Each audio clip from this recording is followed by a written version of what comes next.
Baik, selamat pagi teman-teman. Kali ini kita akan memasuki materi kita di KD3, yaitu Renaissance, Reformasi Gereja, Al-Clarung, Merkantilisme, Revolusi Industri, dan pengaruhnya bagi kehidupan bangsa Indonesia serta bangsa lain di dunia pada masa kini. Dalam video pembelajaran kali ini, Bapak akan menjelaskan mengenai Renaissance, Reformasi Gereja, dan Al-Clarung.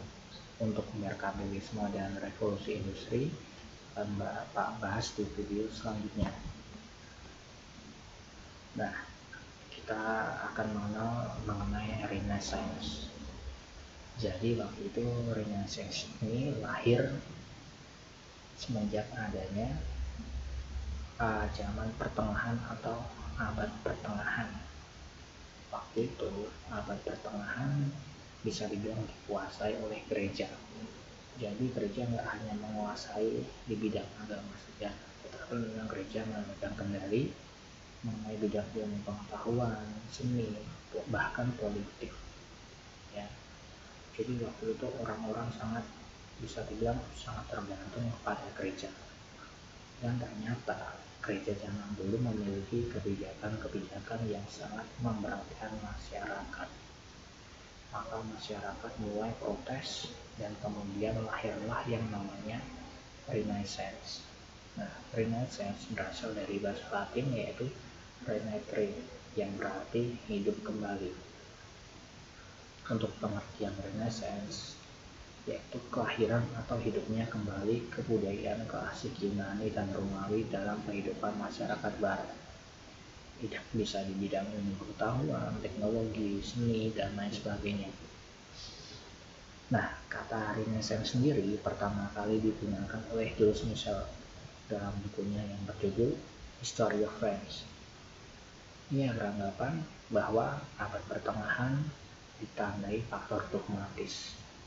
Artinya, rakyat waktu itu memang bisa dibilang patuh kepada gereja. Ya, mereka memiliki kepercayaan kepada gereja, tetapi tidak tahu apa yang ia percayai di dalamnya. Jadi hanya ikut-ikutan saja, seperti itu. Sedangkan Renaissance ditandai adanya faktor humanisme, jadi memartabatkan manusia.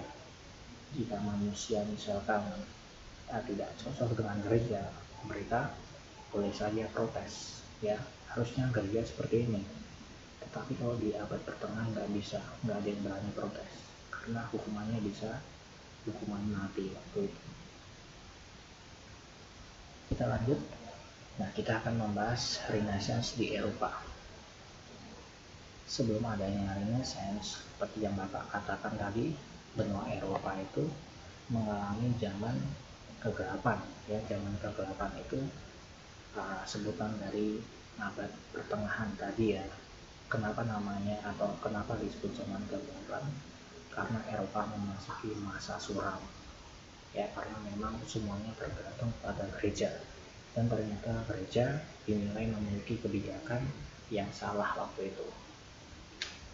Jadi Bapak katakan tadi bahwa gereja mengatur segala aktivitas masyarakat dari berbagai segi. Nah, kemudian contoh saja kisah dari Kopernikus. Dia seorang astronom yang mengungkapkan bahwa matahari adalah pusat dari tata surya. Tetapi hal itu sangat bertentangan dengan ajaran gereja. Karena menurut ajaran gereja, bumi itu merupakan bisa dibilang pusat kehidupan. Ya. Bumi merupakan pusat dari alam semesta. Jadi itu kan sangat berbeda dengan apa yang dikatakan Kopernikus. Akhirnya Kopernikus mendapatkan hukuman mati waktu itu. Kita lanjut. Nah, akibat dari doktrinasi gereja yang dianggap merugikan, maka lahirlah Renaissance. Gerakan ini dimulai dari Italia pada abad ke-14 dan kemudian berkembang ke negara Eropa lainnya. Dampak Renaissance yang pertama adalah runtuhnya dominasi gereja waktu itu. Gereja sudah tidak dipercaya lagi. Kemudian perubahan di bidang sumber daya manusia, yaitu perubahan pola pikir menjadi lebih rasional. Misalkan gereja memiliki pemikiran yang dirasa kurang tepat, maka manusia atau rakyat waktu itu bisa menyangkal. Ya, seperti kisah Kopernikus, kalau memang matahari merupakan pusat tata surya, ya sudah, memang kejadiannya seperti itu. Ya, memang buktinya seperti itu. Kita mau seperti apa lagi? Nah, intinya manusia zaman dulu sudah bisa berpikir rasional semenjak adanya Renaissance. Kemudian adanya Renaissance mendorong pencarian daerah baru atau yang disebut penjelajahan samudra. Ya, orang barat pergi ke dunia timur untuk mencari rempah-rempah biasanya.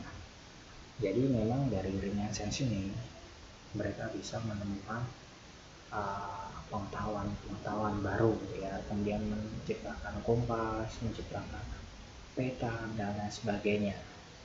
Dan juga sebelum Renaissance ini, gereja mengajarkan bahwa di dunia ini, misalkan kamu pergi menyeberangi laut dan lain sebagainya, itu kamu akan menjumpai neraka. Maka orang-orang waktu itu takut. Tetapi semenjak adanya Renaissance, orang-orang mulai berpikir rasional. Tak mungkin ya di seberang laut ada neraka dan lain sebagainya. Dan dia bisa membuktikan, ya, orang-orang tersebut bisa membuktikan bahwa gak ada neraka di dunia ini. Ya, neraka itu kan urusannya Tuhan dengan manusia. Tidak semudah itu kita bisa menjumpai neraka. Nah, seperti itu. Kemudian kita ditekankan pada pembentukan manusia yang humanis, ya, jadi sesuai dengan martabat manusia, seperti itu. Nah, berikut ini ada pemikiran dari tokoh-tokoh Renaissance di bidang seni dan budaya. Yang terkenal ada Alfred Dürer, Donatello, Hans Holbein, kemudian Leonardo da Vinci. Di bidang penjelajahan samudra ada Christopher Columbus dan juga Ferdinand Magellan. Di bidang ilmu pengetahuan ada Johann Gutenberg, Copernicus, dan Galileo Galilei. Kita lanjut. Nah, dampak dari Renaissance yang pertama positif, munculnya pembaharuan dan penemuan baru, ya, karena adanya kebebasan berpikir. Kita bebas berpikir, nggak usah ngikut aturan gereja lagi. Sehingga kalau kita bebas berpikir, kita bisa menemukan hal-hal baru, ya, seperti ada penemuan kompas dan lain sebagainya. Kemudian datangnya bangsa barat ke dunia timur tadi, ya, karena sudah menemukan kompas, maka orang-orang barat bisa pergi ke dunia timur dengan lebih mudah karena sudah ada petunjuk arahnya, seperti itu. Nah, ternyata Renaissance ini juga menimbulkan dampak negatif. Yang pertama, adanya kebobrokan moral, ya, karena memang kebobrokan moral itu terjadi karena Renaissance ini memang diibaratkan bebas. Maka dari itu moral-moral orang waktu itu mulai hilang karena memang saya katakan Renaissance itu lebih bebas, ya, tidak terikat pada aturan gereja. Kemudian adanya paham modis, ya, modisme ini mengenai rasa malunya itu sudah hilang, ya, seperti contohnya berpakaian yang minim dan lain sebagainya. Nah, itu mengenai Renaissance. Baik teman-teman, sekarang kita akan membahas mengenai gerakan Aufklärung. Aufklärung berasal dari bahasa Jerman yang berarti pencerahan. Nah, di sini pengertian Aufklärung merupakan periode dalam sejarah manusia yang ditandai dengan optimisme yang tinggi pada kemampuan rasio manusia untuk menciptakan kemajuan. Jadi mereka dituntut untuk berpikir menggunakan akal sehat dibandingkan dengan batin, seperti itu, ya. Di sini Aufklärung merupakan kelanjutan dari zaman Renaissance. Kalau Renaissance dipandang sebagai permajaan pikiran, maka Aufklärung menjadi masa pendewasaannya. Nah, Jadi Aflarung merupakan kelanjutan dari zaman Renaissance. Kemudian Aflarung di Eropa. Intinya Aflarung di Eropa itu menekankan pada pemikiran atau penelitian secara kritis tentang segala sesuatu dalam kehidupannya, khususnya kehidupan bernegara. Pada masa ini terdapat banyak celaan dan kritikan tajam terhadap kinerja pemerintah yang otoriter dan diktator terhadap rakyatnya. Nah, kalau pada zaman kegelapan ya atau abad pertengahan kan mereka belum berani untuk protes dan lain sebagainya. Tetapi di zaman Renaissance dan juga Aflarung ini mereka mulai berani mencela, ya berani mengkritik secara tajam terhadap kinerja pemerintah. Negara-negara yang mengawalinya adalah Jerman, Inggris, dan juga Prancis. Nah, pada zaman Aflarung banyak sekali aliran-aliran yang muncul waktu itu ya. Jadi kita lihat saja yang pertama ada pemikiran rasionalisme, yaitu pendekatan filosofis yang menekankan akal budi sebagai sumber utama pengetahuan. Ini biasanya berhubungan dengan matematika ya. Kalau kalian suka matematika, mungkin kalian kenal dua tokoh ini, Descartes dan juga Spinoza. Kemudian empirisme, sumber pengetahuan harus dicari berdasarkan pengalaman. Ya, maksudnya pengalaman indrawi, bukan merupakan akal. Jadi sangat bertentangan dengan rasionalisme. Tokohnya di sini ada Francis Bacon dan juga John Locke. Kemudian karena memang rasionalisme dan empirisme saling bertentangan, maka muncul aliran Kantianisme yang memang menyatukan unsur rasionalisme dan juga empirisme. Tokohnya ada Immanuel Kant. Kemudian muncul aliran semacam ini ya, rasionalisme, yaitu idealisme. Pengetahuan deduktif dapat diperoleh manusia dengan akal. Tokohnya ada Fichte dan juga Hegel. Kemudian positivisme merupakan penyempurnaan ilmu dari empirisme dan rasionalisme. Tokohnya ada Auguste Comte ya, jadi menyempurnakan aliran Kantianisme tadi ya, yang ingin menyatukan empirisme dan rasionalisme. Kemudian sini disempurnakan oleh aliran positivisme. Kemudian pragmatisme, yaitu aliran pemikiran yang memandang bahwa benar tidaknya suatu ucapan semata-mata bergantung pada manfaatnya dalam kehidupan. Tokohnya ada William James. Kemudian fenomenologi, yaitu sebuah studi dalam bidang filsafat yang mempelajari manusia sebagai sebuah fenomena. Tokohnya ada Edmund Husserl. Kemudian yang terakhir ada eksistensialisme, yaitu aliran filsafat yang memandang berbagai gejala dengan berdasar pada eksistensinya. Tokohnya ada Martin Heidegger. Nah, ini adalah beberapa aliran yang ditemukan pada zaman Aflarung ya. Nah, kemudian kita akan berbicara mengenai dampaknya. Nah, tadi kita tahu bahwa Aflarung itu merupakan, nah di sini ya, penelitian secara kritis tentang segala sesuatu dalam kehidupan, khususnya di bidang bernegara. Di masa Aflarung ini kan banyak sekali celaan dan kritikan tajam terhadap kinerja pemerintah. Nah, kemudian dampaknya di sini terlihat jelas ya, konkretnya di Revolusi Prancis, yaitu seorang Napoleon Bonaparte yang memang sangat tidak suka dengan pemimpin Prancis pada saat itu, yaitu Raja Louis. Maka dia memberontak waktu itu ya.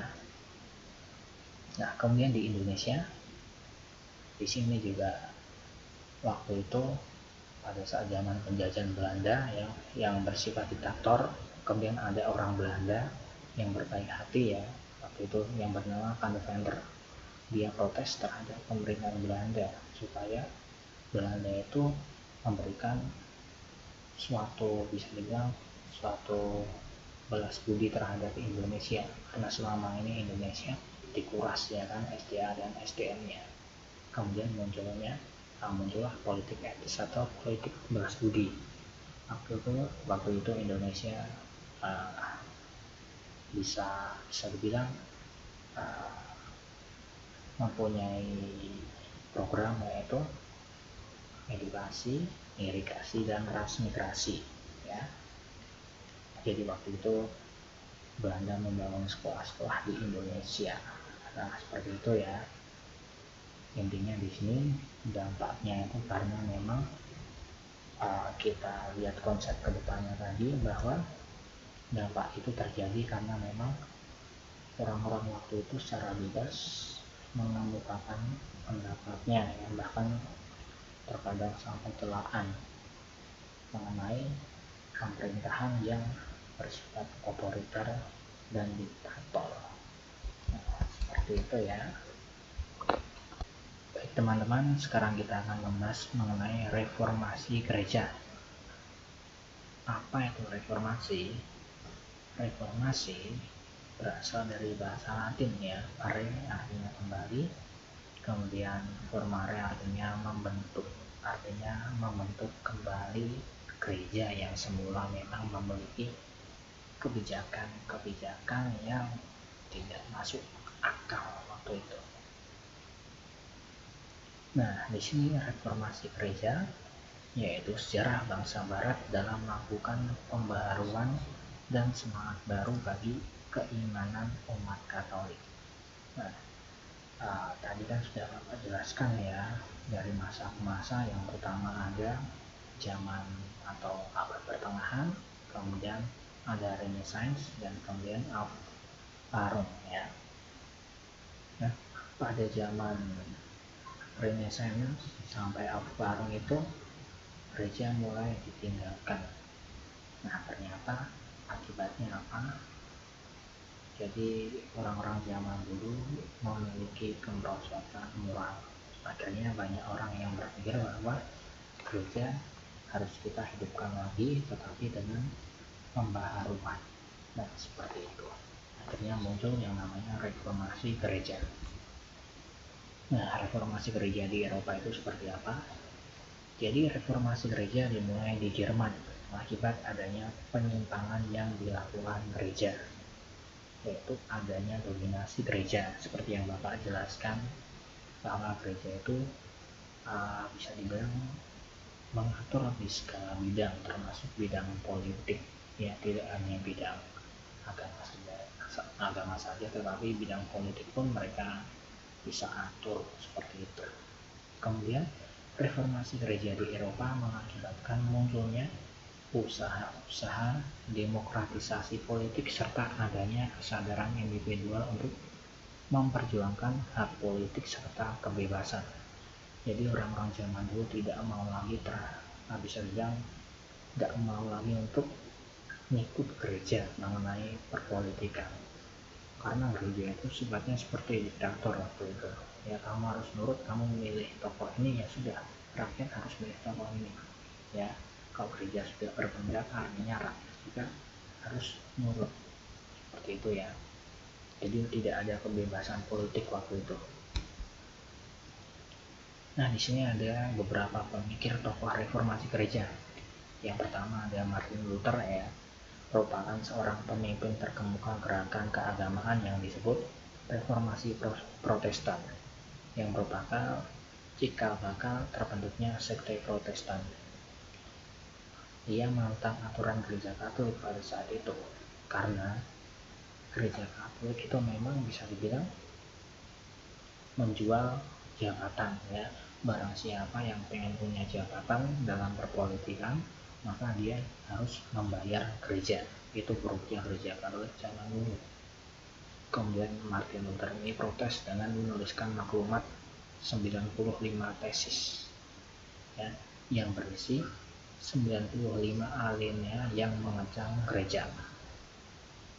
Alhasil ia dikucilkan oleh gereja, dan kemudian bersama pengikut-pengikutnya ia mendirikan sekte Protestan yang dikenal sebagai Lutheranisme, seperti itu. Nah, selain Martin Luther ada Erasmus Desiderius Roterdamus. merupakan perintis reformasi gereja. Ia menulis puisi dan karangan prosa yang mengkritik kekuasaan gereja. Kemudian selanjutnya ada John Calvin, seorang teolog Kristen terkemuka yang berasal dari Prancis. Gereja-gereja yang mengikuti ajaran tata gereja yang digariskan Calvin dikenal sebagai Calvinisme, seperti itu. Kemudian ada John Knox, seorang imam Katolik yang mempengaruhi gerakan reformasi di Skotlandia. Kemudian yang terakhir ada John Wycliffe, seorang pengajar dari Universitas Oxford Inggris ya. Jadi ia menerjemahkan Alkitab dari bahasa Latin ke bahasa Inggris. Nah, itulah beberapa tokoh mengenai pemikiran reformasi gereja. Ya, ada Martin Luther, ada Erasmus, ada John Calvin, ada John Knox, ada John Wycliffe. Ya. Nah, John Wycliffe ini terkenal karena yang merupakan pengajar dari universitas terkenal di Inggris ya, Oxford. Kemudian dampak reformasi gereja bagi dunia, tentu saja lahirnya Protestanisme yang mempunyai sekte-sekte kecil ya, seperti ada Lutherisme milik Martin Luther, ada Calvinisme milik Calvin tadi, dan lain sebagainya. Kemudian bagi Indonesia, karena gereja itu sudah menjadi, bisa dibilang sudah menjadi lebih baik lagi, maka agama Katolik mudah diterima oleh orang Indonesia ya. Jadi agama Kristiani waktu itu berkembang pesat di Indonesia. Nah, seperti itu ya.